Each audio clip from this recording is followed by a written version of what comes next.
Hi guys. All right. What is it? It's like 10 o'clock at night right now. I'm really quickly going to create a video for you guys so that hopefully as you are continuing to finish and write your script, you can move on to section 3 and it will all make sense. Um, so big picture here, remember, you have done all of your research, hopefully in your yellow packet, and now have moved on to either using a chronological script or you are working on a problem solution script. Yesterday, we talked about highlighting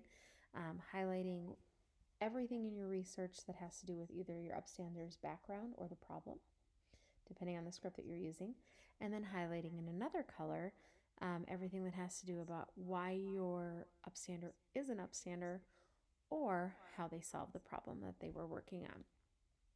If you look at the back of your script now, there is one more section, and it is called section 3. And this is going to take some thought on your part, but if we come like full circle, right? We've talked about the Holocaust and we've talked about upstanders and how important it is to stand up for the things that you believe in. You guys have now researched somebody that you truly care about or interested in and what they have done. And now it's time to think about what are you going to do to bring joy to the world? What are you going to do to, create good things for our world? Now, a lot of your upstanders created foundations or they donated millions of dollars or they did whatever, right? We're like the first to do something.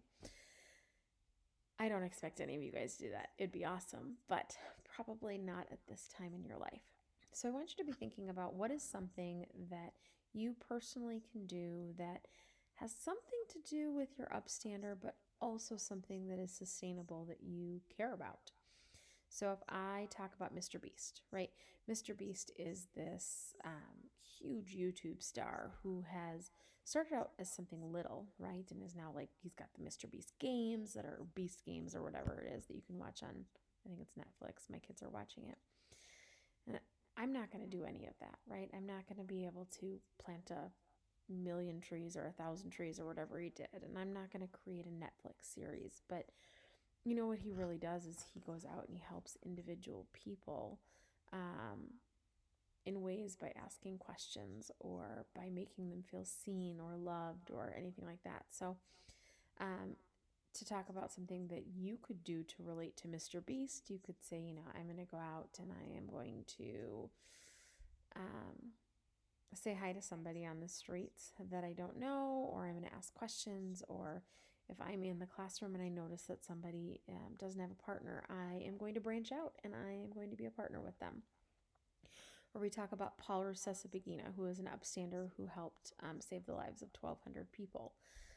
I hope that you never have to have that responsibility of saving the lives of 1,200 people, but he had to put his life in danger in order to help all these people because he was standing up for something that he believed in.